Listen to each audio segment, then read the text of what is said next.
What is up, everyone? It's Quinn here, and in today's video, I'm going to be going through my updated top 40 wide receiver rankings for week 8 of the NFL season. This has honestly probably been the week with the biggest shakeups. We have some injury news. We have, quarterback injury situations. Maybe some players are rising, falling. If you guys enjoyed the video, hit that like button, subscribe. Any questions, drop them down below. We're going to start off in tier 1 here. I only have 2 tier 1 wide receivers. Justin Jefferson played, so he got bumped out of this area. I have Jamar Chase, AJ Brown, both guys playing at a super high level and going up against each other in the same matchup. And then before I dive into tier 2, I do just want to run through a lot of the injuries here. So we have Brandon Ayuk obviously out for the season. We have the Buccaneers wide receivers, Mike Evans, Chris Godwin. Jacoby Myers, believe he was a limited participant on Wednesday, but then ended up missing on Thursday. That doesn't seem like a great sign. Would lean towards him missing with an ankle injury. We have JMO, who's suspended, Juju out with a hamstring, and then Juwan Jennings does not seem like he is trending towards playing this week. So those are the guys that I think are probably not going to play. Now, looking at tier 2 here, going to start off with Drake London going up against the Buccaneers. This was obviously the game where he went nuclear. Kirk Cousins, 500 passing yards, 4 touchdowns. I like the matchup here for London. He's already producing like a top 10 wide receiver. I think this matchup gives him that boost. Then I have Tyreek Hill all the way up here as my wide receiver 4. I think this is a really nice matchup in Tua's return. The Cardinals have allowed the 7th most points per game to the wide receiver position. When Tyreek Hill has been with Tua, he has been a high-end wide receiver 1. He's telling people to fire him up in your lineups. I like Tyreek Hill here as a locked-in wide receiver 1. Then I have Amon-Ra St. Brown going up against the Titans. He's put up 20-plus PPR points in 4 of his last 5 games. It's not the best matchup here against the Titans, but the Lions have the highest implied point total. I think Amon-Ra St. Brown will be fine. Then I have Malik Neighbors. I know he didn't have a great game in his return, 4 receptions, 41 yards.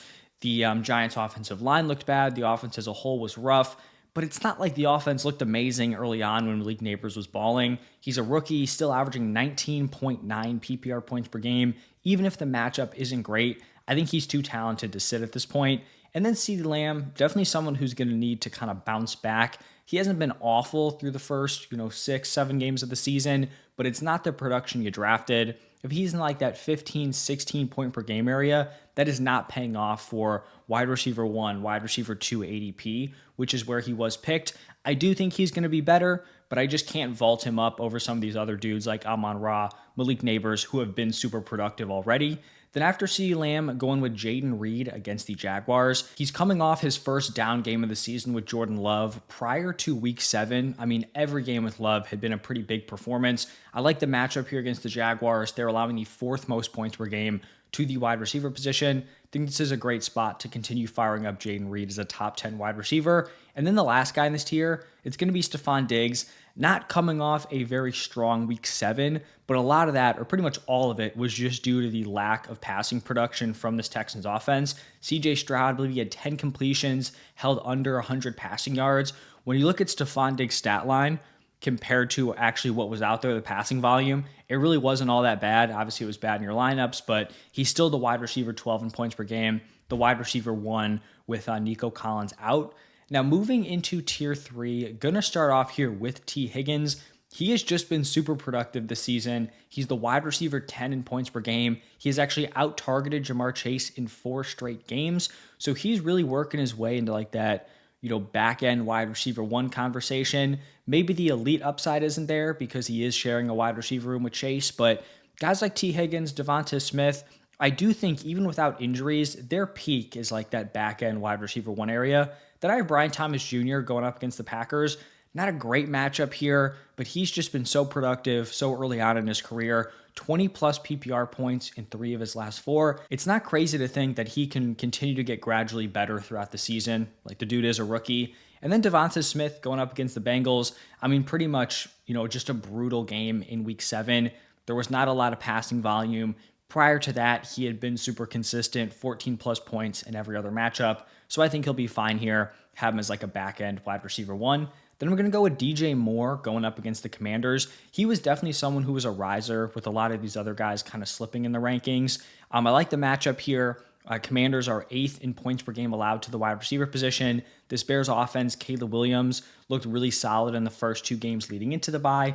Those are obviously against pretty favorable matchups, but I'd say this one's pretty favorable also. So I like DJ Moore here as the Bears wide receiver one. Then I did include DK Metcalf in these rankings. When the initial report dropped that he was going to be week to week with an MCL injury, in the first set of rankings, I didn't rank him. I didn't think he'd play, and he hasn't practiced yet, but it does seem like they want him to practice today. The day I'm recording this on Friday. And I believe Ryan Grubb, their offensive coordinator, came out, said he has looked decent so far in terms of trying to get on the field. So no guarantee he plays. If he does play, though, I think he's fine as like a high-end wide receiver too, as long as we're not hearing he's limited. I don't think they're going to push him and risk long-term injury just for 1 week. But if he does play, I do think he's playable. And then the last guy in this tier is going to be Deebo Samuel going up against the Cowboys. This is another guy who I didn't think would play. I was looking at like fantasy doctors talking about pneumonia, saying he could have like lung issues for the next couple of weeks. Seems like he's back at practice, good to go. I think Brandon Ayuk being out for the season is a massive W for Deebo here. So I do think you can throw him into your lineup as long as we're not hearing, he's limited or anything like that. So Deebo, I think he's a nice play.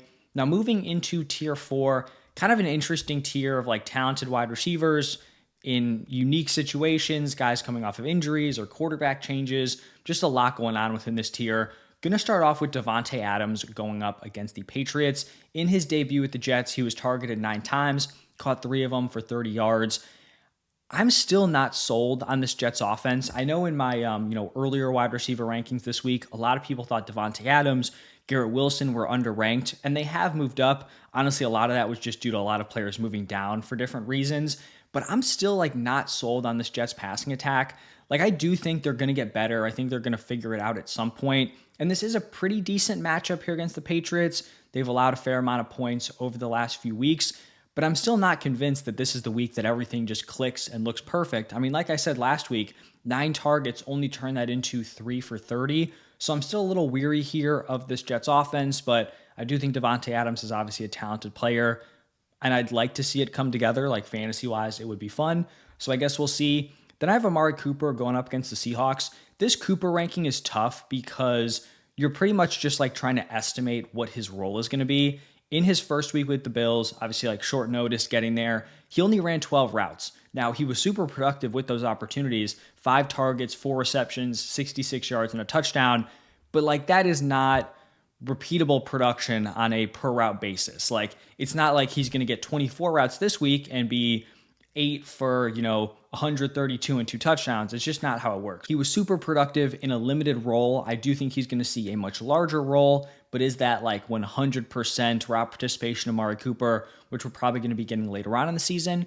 I don't know. I still think he's playable here as a mid-tier wide receiver too, but the usage is really what's kind of holding me back from ranking him higher. Then I have Jalen Waddle, someone who I do think is just going to jump right back into that wide receiver 2 range. He has been completely unplayable without Tua, but when Tua is at quarterback, Jalen Waddle is a very reliable wide receiver 2.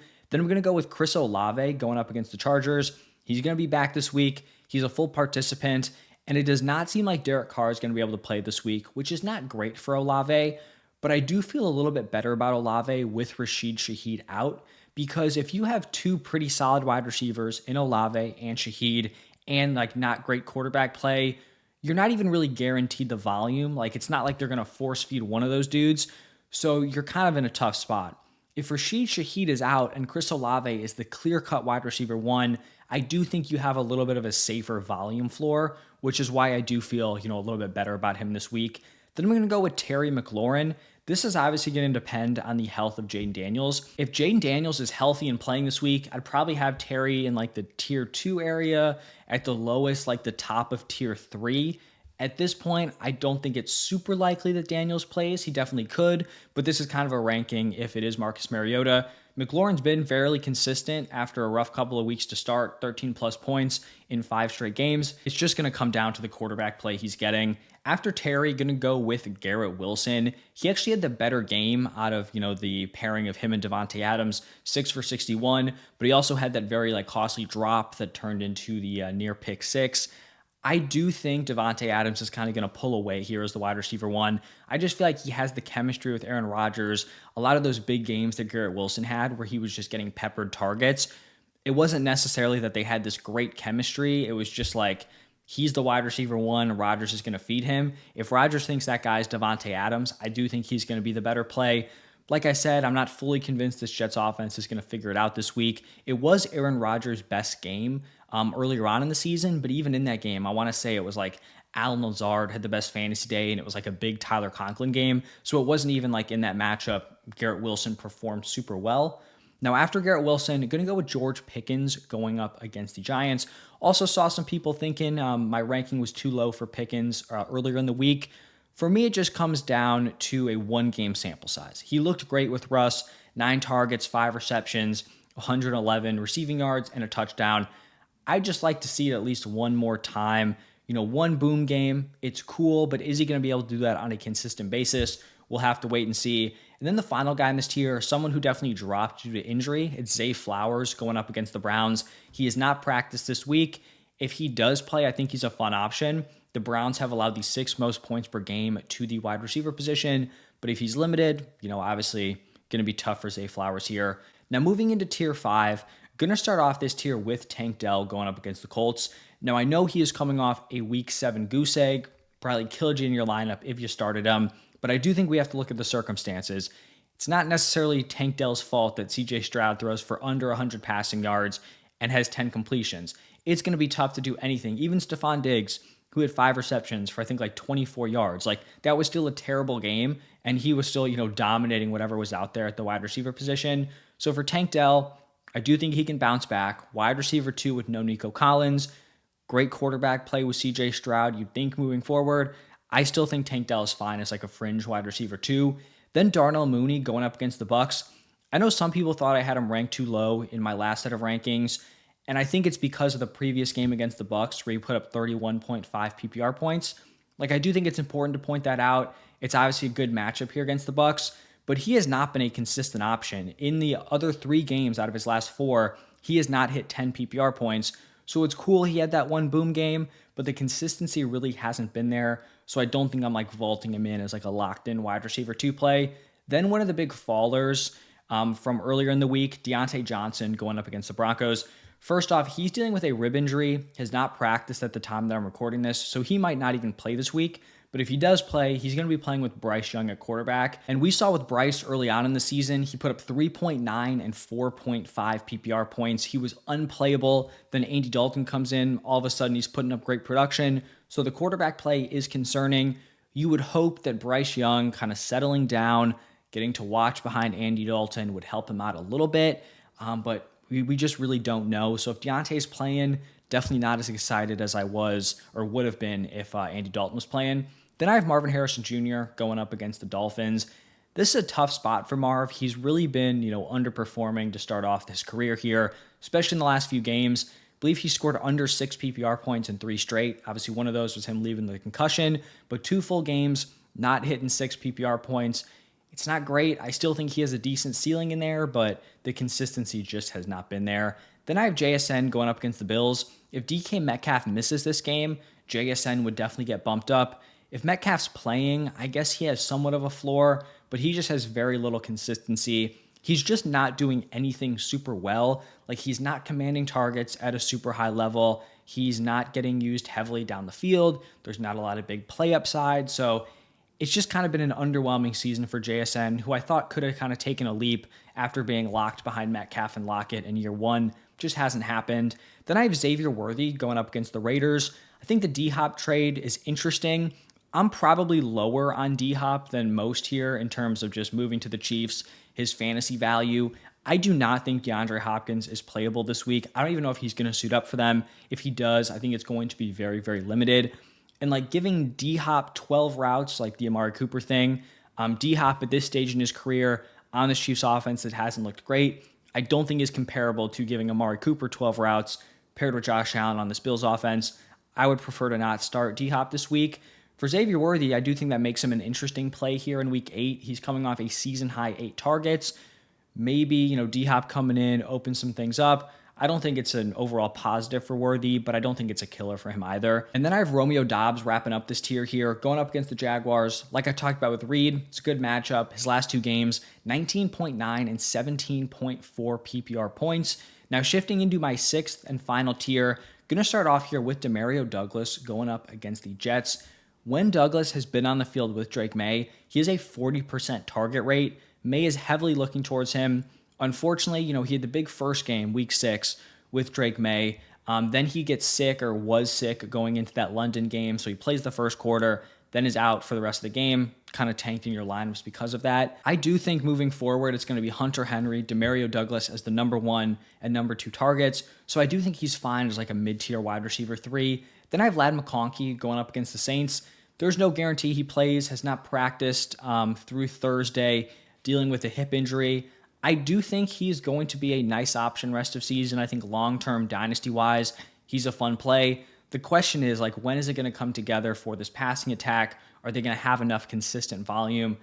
I guess, that's kind of up in the air at this point. Then I have Keenan Allen going up against the Commanders. It's a solid matchup here, coming off a bye, but before the bye week, he went 5 for 41 and 2 touchdowns, had kind of like his first breakout game of the season. After Keenan Allen, definitely just going with a floor play here. It's Wan'Dale Robinson going up against the Steelers. He is averaging 12.4 PPR points per game, but he has scored 8+ PPR points in all 7 of his matchups here. So the volume has consistently been there. He's not going to go out and give you any nuclear, like 20+ point games, but if you want security in your lineup, Wan'Dale Robinson has been that guy. Then I have Tyler Lockett going up against the Bills. In his last 4 games, he has put up 60+ receiving yards in 3 of them. If DK Metcalf is out, I think he definitely gets a boost. Then I have Khalil Shakir going up against the Seahawks. I think the Cooper signing is interesting for him because as long as he's not getting bumped out of the slot by like a big slot in Keon Coleman, which I don't think is going to happen and didn't happen last week, Khalil Shakir definitely could have some things opened up for him here. He's put up 10+ PPR points in 5 of his last 6, so definitely something to keep an eye on moving forward. Then I have Rashad Bateman going up against the Browns. And I cannot tell you guys how happy I am to be able to talk about Rashad Bateman in a wide receiver rankings video. It seemed like it was never going to happen. It was a rough start to the career. I really liked him as a prospect, been rooting for him. Finally seems like he's putting some things together here. These are his numbers over the last 3 games. He's gone 4 for 58 and a touchdown, 4 for 71, and then 4 for 121 and a touchdown. Now, the volume isn't crazy, right? 4 receptions in each of those games. You're banking on some big plays, but he's been coming through with those big plays. You have Zay Flowers, who's kind of banged up. I do think Rashad Bateman's worth mentioning here in these rankings videos if you are a little bit desperate at the wide receiver position. Glad to see him getting it done. Lamar Jackson playing at a super, super high level here, supporting his weapons, so you love to see it. Then I have Cortland Sutton going up against the Panthers. He's coming off a goose egg, which is tough, but he has still put up 13+ PPR points in 3 of his last 5. I think the Broncos will be able to, put up some points here against the Panthers. Then I have Jerry Jeudy going up against the Ravens. This Browns wide receiver room, it's kind of just like call your shot on your guy. I do think Cedric Tillman is pretty interesting. He had literally done nothing through the first, 6 games of the season, through the first 6 weeks. Then he goes out, Jameis comes in, he's commanding volume. I think he went like 8 for 81, just out of nowhere. So Cedric Tillman's definitely someone to look out for. Elijah Moore is also in there. I do just slightly prefer Jeudy in this matchup. It's a pretty nice matchup. 2nd most points per game allowed to the wide receiver position. Jameis is going to go out there and sling it. So we kind of prefer to take a wait and see approach here with these wide receivers. But if you're desperate, you can definitely play one of them. And then we're going to wrap it up here with Dontavian Wicks going up against the Jaguars. Like I talked about with those other Packers wide receivers, 4th in points per game allowed. What's interesting about Wicks is that Christian Watson kind of got bumped down to a very similar route area where, early on it had been the big 3 of Reed, Dobbs, and Watson. They were the clear top 3 in targets. It's not really the case anymore. It's Dobbs, Reed, and then it's kind of like that next tier of Wicks and Watson.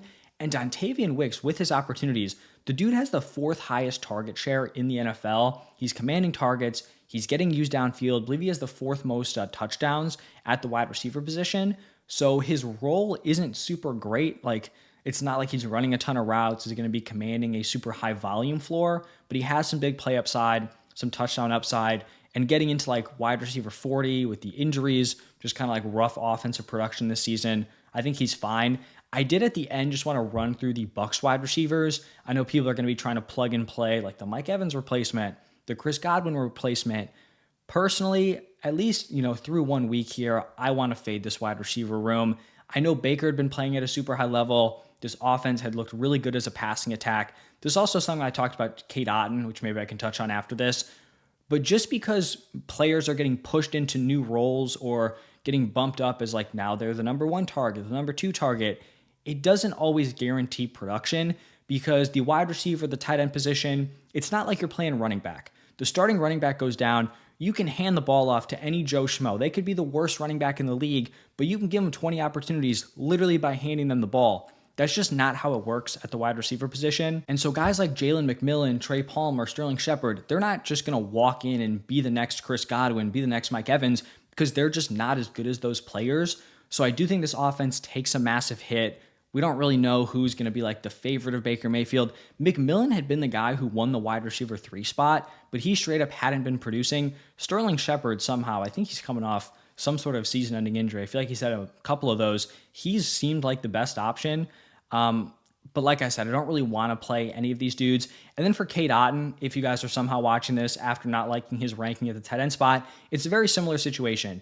Kate Otten being able to give you like decent production as like the number 3, 4, 5 target is very different than now there's no Chris Godwin, there's no Mike Evans. Kate Otten's now a potential number 1 target. Defenses know that. It definitely changes things. So that's kind of my concern with all these Bucs weapons. Just because the opportunity might hypothetically be there, you have to be good enough to actually capitalize on it. And that is going to wrap it up for my top 40 wide receiver rankings. If you guys enjoy, hit that like button. Any questions, drop them down below. Thank you all for stopping by, and I'll see you in the next one.